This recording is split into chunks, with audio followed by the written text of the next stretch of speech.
Summa jalachun Rufa bohar siti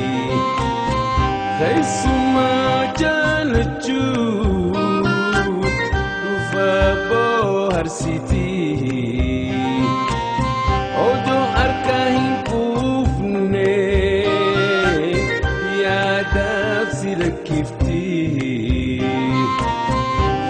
Summa jalachun Rufa bohar siti Summa jalachun Rufa bohar siti Odo arkahin kufne Yadaf silakifti Torbaaniitiif akkam jirtan kan arraatiif akkam ooltan kabajamtoota daawwattoota televiizyinii Hararii kan daawwachaa jirtan sagantaa keessummaa waariiti. Keessummaan teenya tawaarii tan arragaa Abbaa gadaa Afran Qallootii fi humbannaatii wajjin waliin barsiisuudhaaf jetti. Akkuma beekamutti Oromoon sirna gadaatiin bulti. Waa'ee sirna gadaatis muraasa kaasanii kan isin biraan gahan taha.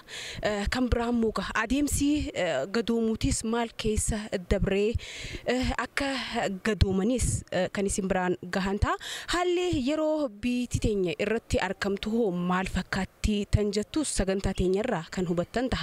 Hamma maayitti nu waliin turaan affeerraa teenya abbaan gadaa Afran Qallootii fi humbannaa ana cinatti argamanii mee eenyummaa isaanii isaanumarraa bartanii gama sagantaa teenyatti aantutti kan achi dabaru ta'a. Gaafii teenya hayyamtanii hanga eejensi sabqunnamtii naannoo uummata Hararitti nuuf dhuftanii uummata bal'aadhaaf yaada kennuudhaaf hayyamuu keessaniif maqaa daawwattoota sagantaa tanaatiin guddiseetiin si galatoomfadha. Guddaa galatoom. Hayyee galatoomiyatis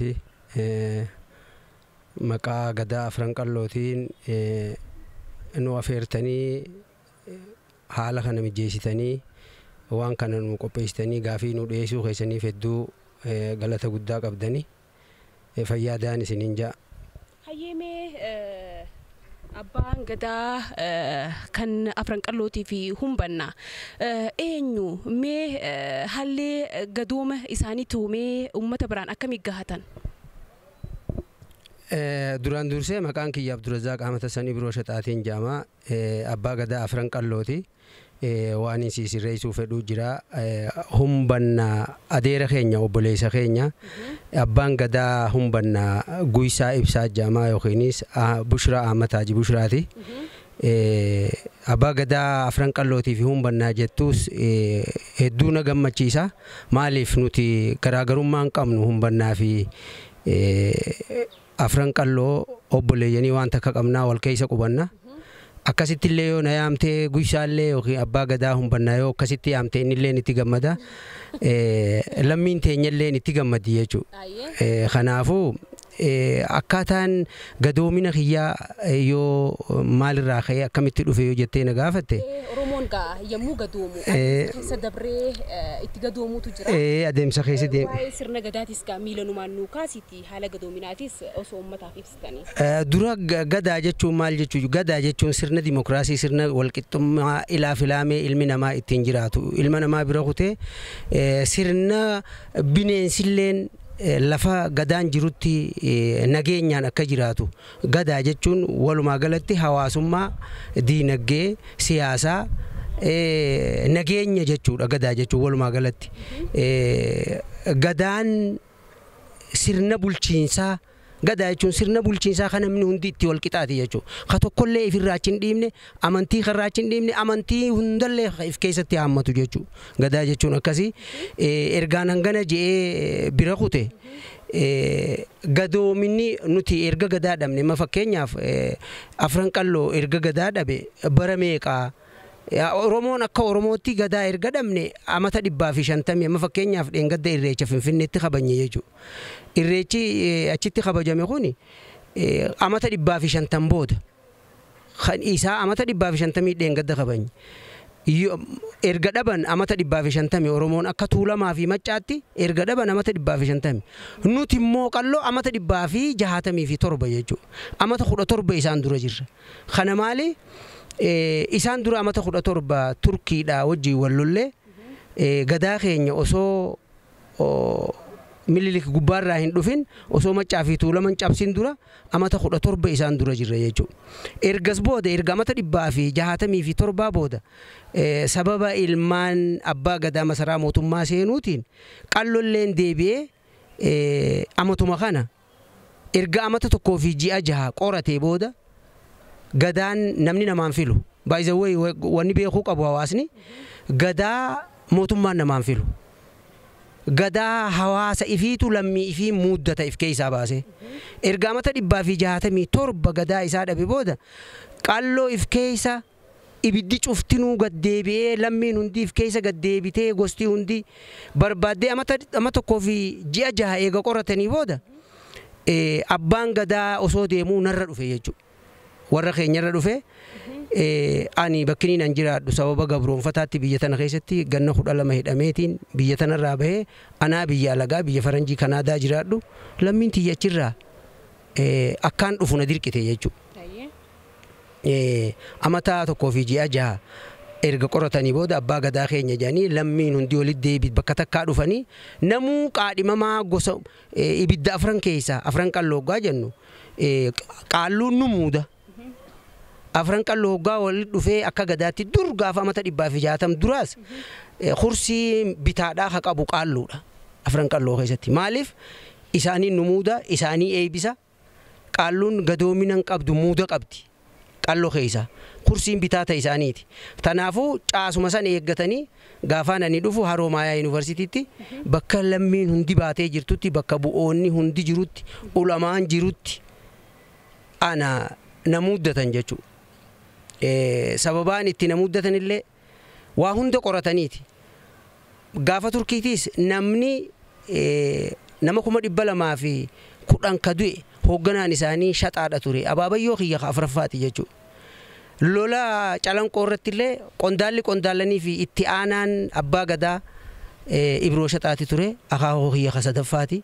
Hayyee haala gadoomina eega biyyaan baati galtanitti achi dabruu keenyaan dura gaarri mul'ataa keessattuu yeroo sirni gadaa cabeessanitti garaaddaniin haalli itti bulaa tureetu jira. Mee haalli itti gargar muramee hoo akkamii garaaddoonni hoo akkamitti bulchaa turanii mee haala kana waliin naaf araarsi. Amma fakkeenyaaf yoo waan yeroo gadaan cabeessan gadaan hin cabne waan hubatuu qabnu hawaasni keenyallee waan beekuu qabu. Ni laaffate maaliif bitaa fi mirgatti maqanii yeroo mililik lafa tana qabatee raas mokonnon asitti dhiisee raasummaa kannee fi deemu sanillee ummanni keenya hagamaa gamana jiru karaa gooroo kana hanga gursumitti qabatan malee gaara mul'ataatii fi onan oolee kana asiin hanga gartee ija buutiitti jiru kana qabachuu hin dandeenye. Hawaasni keenya akkuma silaa danda'ametti muka jalattis ta'e mana keessattis gadoomina isaaniitiin aadaa sirna gadaa saniin garaada hajaamu malee garaada damiina. Damiina jechuun dam dhiigarraa dhufe abbaa dhiigaa jechuudha. Jecha kana arabaajje. Akka Oromootti immoo bokkuu abbaa dhiigaa jennaan abbootii dhiigaatiin amma damiina hajaamu kana bokkuu abbaa dhiigaa jeniin. Maqaa san fudhataniituma sirnuma gadaatiin gaggeessaa turan hawaasni keenya. Sirnummaan isaan itti gaggeessaa turanu sirna gadaatiin gaggeessaa turan. Amma yoo fudhanne lafa teenya keessatti abbootiin teenya teesseeti muka jalatti quraana ilmi araan tana sadarkaa addunyaatti ittiin beekaman yoo ni jentan muka jala barsiisan ummanni keenya. Hoggaa barsiisan safuu gadaatii fi tarabbii haaliqaallee wal qabsiisanii godhan jechuudha abbootiin teenya. Kanaafuu ni laaffate malee hin cabne akkitti itti bulchaa turan. Amma fakkeenyaaf orfoodha abbaan karraa gadaa Qalloo orfoodha. Orfoodha. Amatarraa ji'a tokko walgayii ta'an. Akka amma addunyaan yookiinis Jeneevaan amatarraa ji'a tokko teessu. Waan kana Qalloo qabaachaa ture. Gadaa Qalloo qabaachaa ture. Wanni nuti gadaan Qalloo aadaa mitii kadhabe aadaa qofaa mitii kadhabe. Mootummaallee dhabee gadaan keenya sirna guutuu caasaa gubbaarraa kaasee hanga gadii qaba. Hanga Sapiriin Koorti.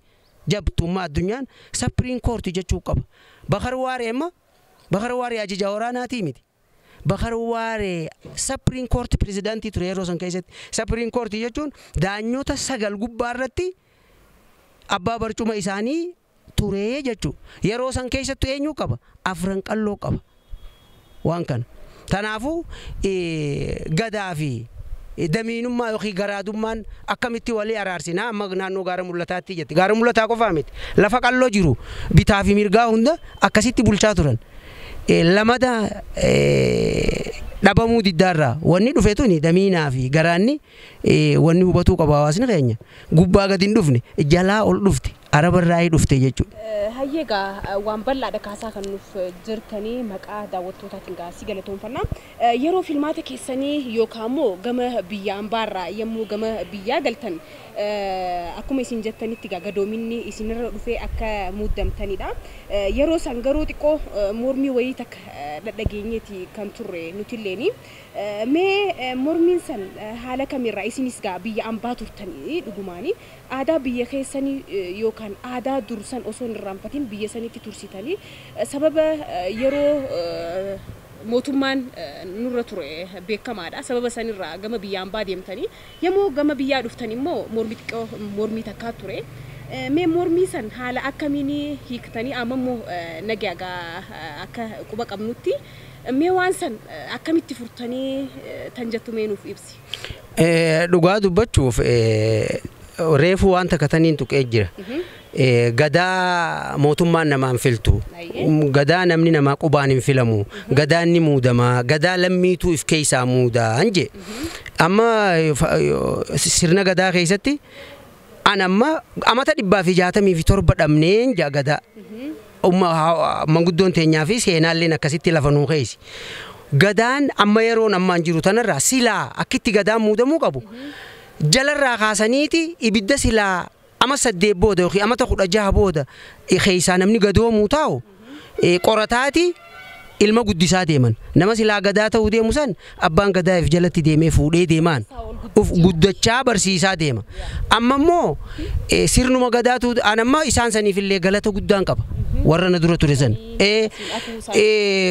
Mootummaallee yoo filte ummata keenya tasgabbeessanii sirna gadaatiin akka ummanni keenya hin dhumne akka ummanni keenya wal dhaga'u yeruma san mootummaanuu filamanii godhuun cimina waan isaan caayaa teessisaati malee waan isaan caayaa irraa mursiisaati mi haa galatoomanii jecha kabajaalleen qabuuf akkasi. Ammoo wanni xiqqishoo dhugaa akka ati jette mormiitu ture. Ammoo namni gadaan abbaan gadaan muudamuu qaba jee qabsoo godhaa ture tokko isaanuma ture. Waan kana mudataa wanni tunni dhufti jedhanii hiyyaanni na fakkaatti hoggaa ammoo dhufee wanni sirnaan muudamu xiqqoo barcumni kuni ani hin beeku namatti oowwuun ni mala xiqqishoo gafgafiin dhuftee turte.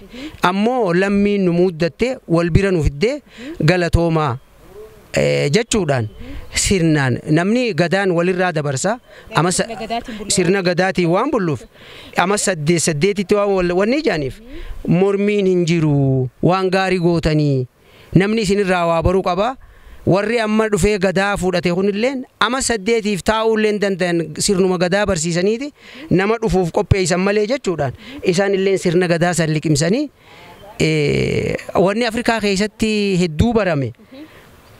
Mootummaadhaas ta'e wannummaan akka keenyaa tunis ni xiqqaata xiqqishoo gahee kun waan bakka tanarra gahee jedhanii kannuun xiqqishoo ni nama mi'ooyti anallee rabbi karaa sannan oofini nama yeroodhaan itti yaadee nama if jala guddisu rabbi naa godhuun jaa. Amin walumaanuu gaa nu haa godhuun du'aa egaa fudhannee jirra. Mee bal'inaan gaa gama fuula duraatti nuti sagantaa isin qabsiisnee waa'ee sirna gadaa keessattuu Oromoon yommuu sirna gadaatiin bulu haalli rifeensi ciraan daa'immaniitis gaa tartiiba kan qabuutu jira gaammeerraa jalqabnee jechuudha. Tartiiba san bal'inaan sagantaatti qabannee sagantaatti qopheeffannu ni mijjeessina. Mee akkaataa biyya ambaa itti turtanii fi yommuu dhuftanoo haalli qabatamaan biyya keessatti argattan maal fakkaatame muuxannoon isin qabdan hoo mee ummata biraan nu ga'a.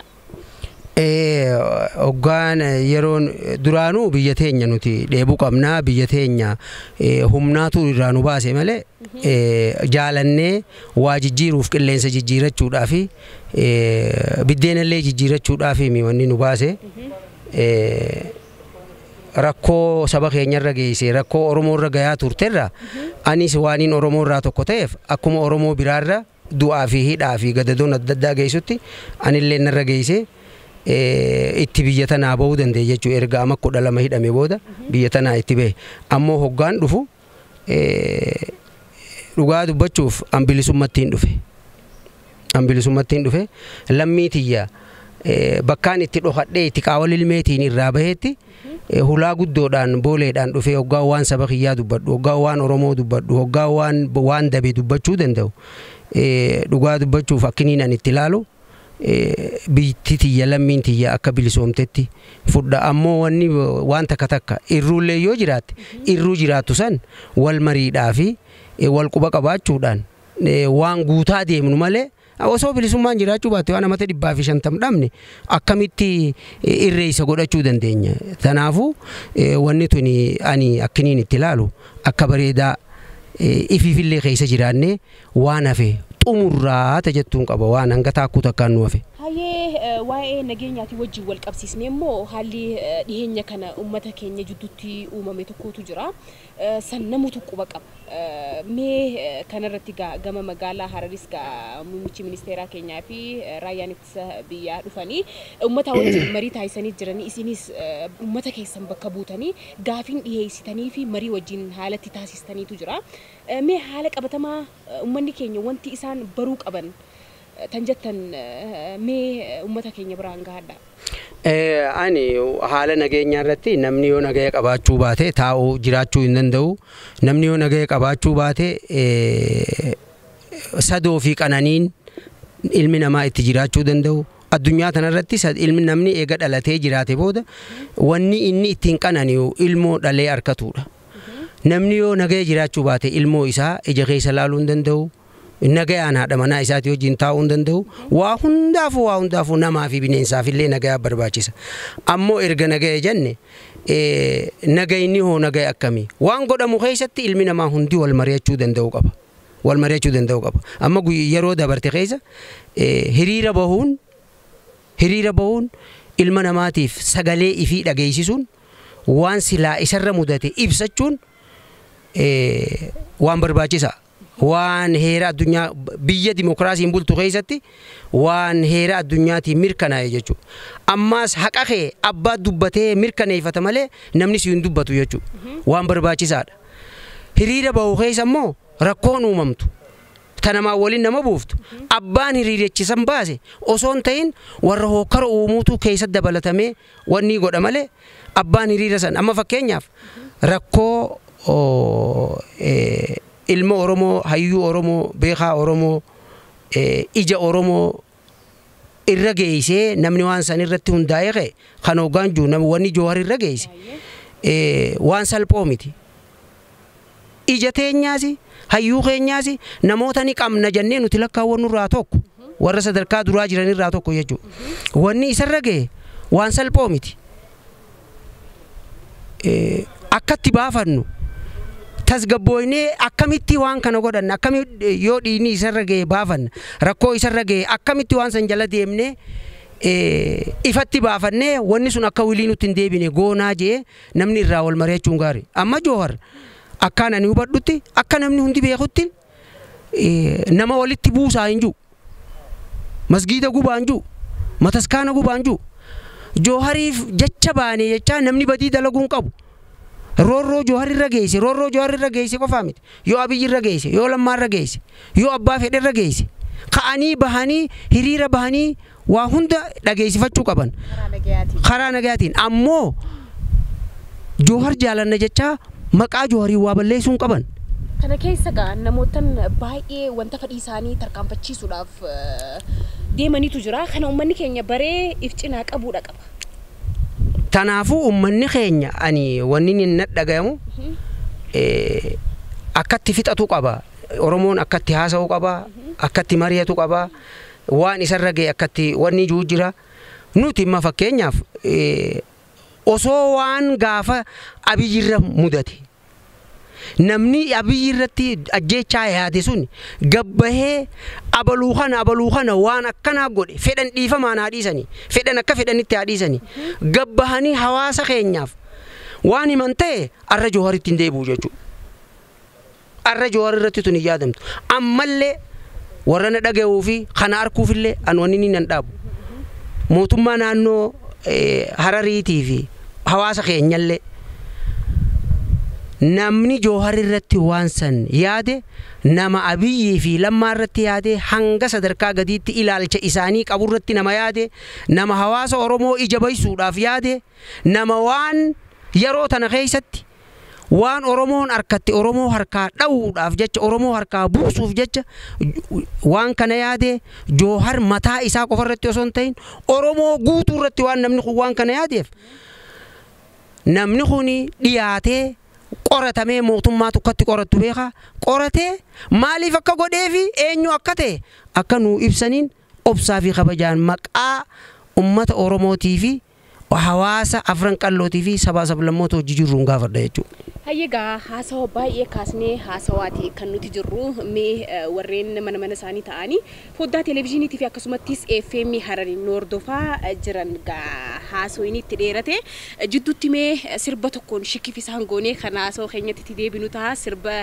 Mahadii Sheekaa kan barreessaa gaazexeessaa fi hayyuu seenaa keenya Jaafar Alii barreesse manni abbaa gadaa meekami karaanii jaaniin gaafatan ni beeka garaanii je jidduutti isaan affeerree kan walitti dachaanu ta'a.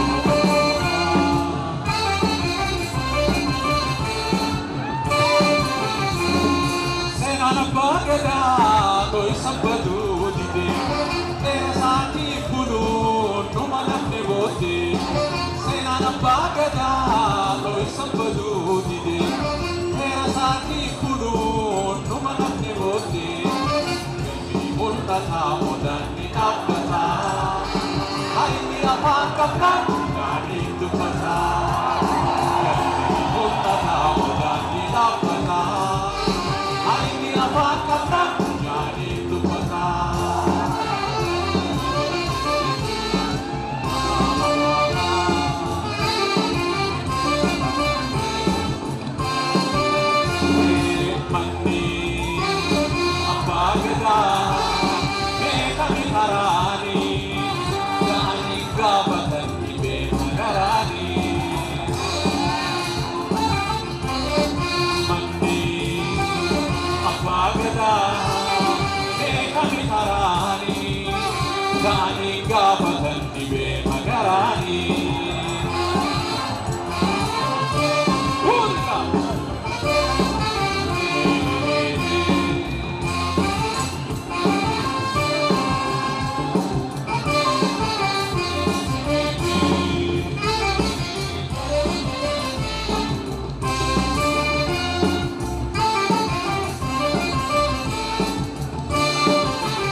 Malee keessa saakakuma manni abbaa gadaa mana miti galma tutakubaa shanii malee keessa saakakuma asaan odaata hun biyya beekama seenaan yeroo keenya yoomirraa fatama asaan odaata hun biyya beekama absoon yeroo gootu yoomirraa fatama agadaa.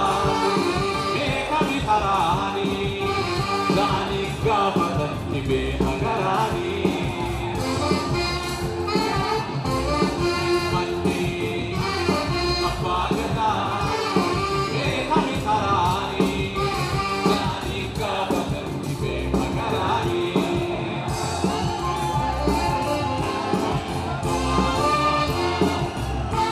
Seenaan abbaa gadaa dho'i sabbaduu didee. Saati buluun dhuma lafne booddee galmini mul'ataa odaanni dhaabbataa haydi afaan qabnaan gaanii dubbata haydi afaan qabnaan gaanii dubbata galatoomaa isinii jaalannaa bakka jiraatanii galatoomaa.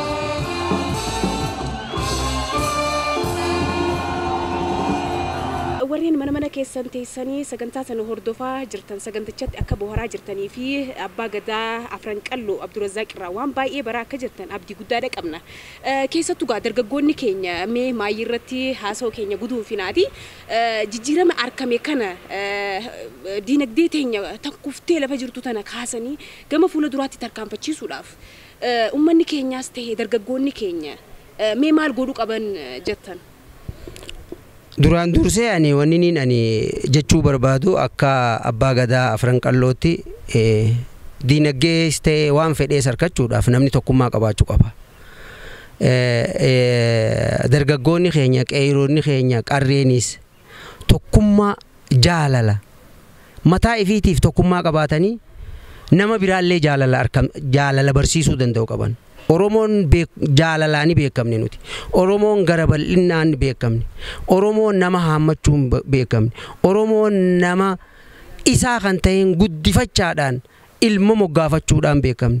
Kanaafuu mataa keessaniif waan diinni isin keessa seenee waan silaa isin barbaadan isin fakkaatanii akka isin hin facaafne garaagarummaa qabdan dhiphiftanii tokkotti deebitanii ilmaan Oromoo keessaa qeeroo fi qarreen tokko akka taataniin gamanummaa yaamicha isinii godha.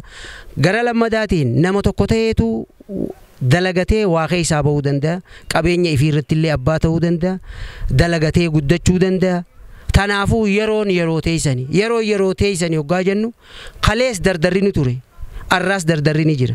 Boruus dardarri jiraachuuf ta'a. Maaliif namni biyya dhaalu akkuma abbaan jiru haati jirtutti intalti haadha ta'uu fi ilmi abbaa ta'uudhaaf qophaa'e rabbiitu hormaata kana nuuf godhe namuu sadarkaa wal jala bu'ee jira. Kanaafuu jireenyi kaleedhaa arran ta'u har'aa boruun ta'u wal qabattanii tokko taatanii qarree fi qeeroonis jaalalatee isan uumtanii jaalala daranuu qabdan sabaa sablammoota illee jaalalatee isan agarsiiftanii mataa keessaniif tokkummaa akka kanniisaa uummattanii waan barbaadan nagaya keessan eeggattan booda mootummaa teessanirraa illee akka argattan jaalalaan akka waa hundamoo dandeessan isiniif ibsaa. Waan kana waliin beeynaa waliin qabnaa rabbiitu waliin nuu kenne oromummaas rabbii waliin nuu kenne nama isin ta'ee isin fakkaatee lammii biraa dha'ee isaaniitu dha'ee isin jechisiisu nama ajjeesee isaaniitu ajjeesee isin jechisiisu firraa eegaa hogga wayii goona jettan hiriira baana jettan illee nama waa balleessu nama wayiin nama dhagaa darbatu nuti dhagaa darbachuufi miti bakkan fakkaannetti hin duunu nurraa taa'ii jettanii qabdanii firraa dhoorkuu danda'u qabdanii namni yoo dalage malee hin jiraatu. Wal taanee tokko taanee wal jaalannee gama diinagdee keenya haasofsoonu gama gadaa keessanii dhiyaattanii waan silaa isinii godhamuu qabu gaafattanii mootummaa teessan isinii gaafachuu qaba. Yoo gama gadaan dhufne tokko taatanii wal mari'attanii mootummaa teessan nama biyya bulchu biyya abbaan dardara mootiin dardara dhayixanii gaafattanii lafa teessan erga bilisoome namni waan bilisoomeef arkachuu danda'u qaba. Lafa teessan irratti ta gubbaarra jirtutti wal mari'attanii akka gamtaadhaan waa godhattan. Talafa keessa jirtu maas irra wal mari'attanii gamtaadhaan mootummaa teessan gaafatanii talafa keessa jirtullee akka lafa keessaa baafattanii akka namaatti itti jiraattaniin gamanumaan yaamicha kiyya isiniif dhiyeessaa galatoomaan isiniin jaa. Hayyeegaa hanga eejensii sabquunnamtii naannoo uummata Harariitti qaamaan argamtanii uummata kiyyaaf ibsa bal'aaniin kan jettanii miilaan asin nu argamuu keessaniif maqaa uummata bal'aatii fi akkasumattis eejensii sabquunnamtii naannoo uummata Harariitiin anis guddiseetiin isin galatoomfadhaa naaf galatooma. Hedduu naa galatoomii naa jiraadhu sii fi warri si fakkaatu hundalleen mayraa lalisaa firaawaa insinin jaa. Galatooma hayyee warreen mana keessan teessanii gaafottaa televezyiiniitii fi akkasumattis FM Harariin nu hordofaa turtan Afran Qalloo abbaa gadaa Afran Qalloo Abdurazzaaq irraa Obbo Abdurazzaaq irraa waan baay'ee akka bartan abdii guddaa qabna. Dhaamsa isaaniitirraas dargaggoonni keenya waan baay'ee baratan jenneeti kan nuti abdannu torban sagantaa fakkaataadhaan hamma walitti deebinutti torban kun torban badhaadhinaa isiniif haa ta'u isiniin jenna yeroo gaarii nuuf dabarsaa ogeessi kaameraa Abbaa Haayileeti qopheessitee dhiyeessuun sagantichaa an Heelan Jamaaliin ture yeroo gaarii dabarsaa. Isuma jaalachuun dhufa bohaarsiti. Isuma jaalachuun dhufa bohaarsiti. Odoo harka hin